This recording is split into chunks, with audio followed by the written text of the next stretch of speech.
Um, this is kind of the same question, but do you think that reading the newspaper has the same effect on people as when they watch the news on the TV?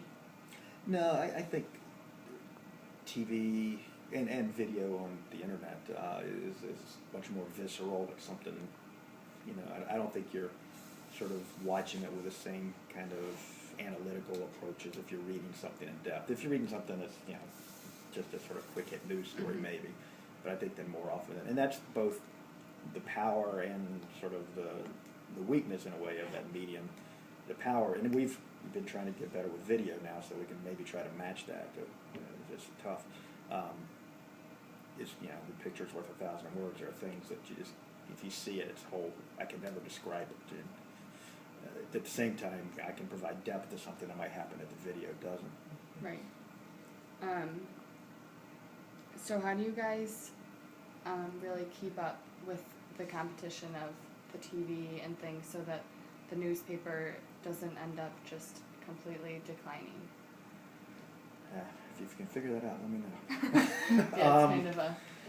I think, we're making steps in that direction. One, and I think we're slow to the game here, but then we always think we could run the company better. We've gone to the pay model online. You get a certain number of free articles a month, but then you have to pay for it.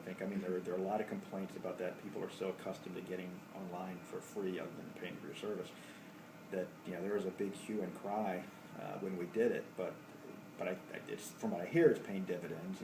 It's helping sort of stop our revenue slide. That was one thing. I think trying to, again, what we're doing is with so many different modes of communication out there, whether it's your iPad, whether it's your phone, etc.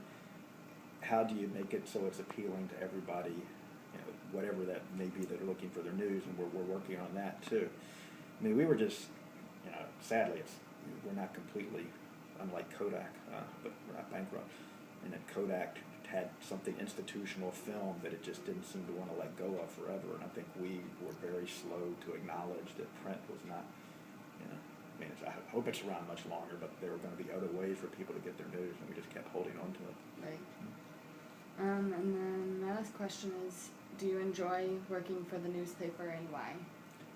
Depends on the day. Yeah, for the most part. Every day is a little different. Every day is very different. I meet interesting people. Some strange. And because of that, it's just, I don't know, I think I'd have a hard time doing something where I'm probably doing the same thing day in, day out. Though there are days that does have real appeal to it.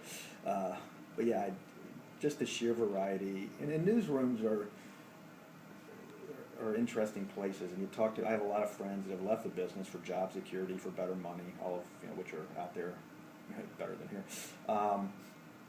Sadly, some who were laid off, we've had cutbacks and all. And a lot of them say the same thing. They're actually happier because they're making better money, and but at the same time they miss there's a weird camaraderie of newsrooms. It's sort of a weird kind of good atmosphere in a newsroom. It's gotten a little more, as I get older, it's gotten a little more corporate than it used to be. It used to be almost anything goes in a newsroom, to the point it was probably not good as far as behavior, but still, they're a lot of fun. Do you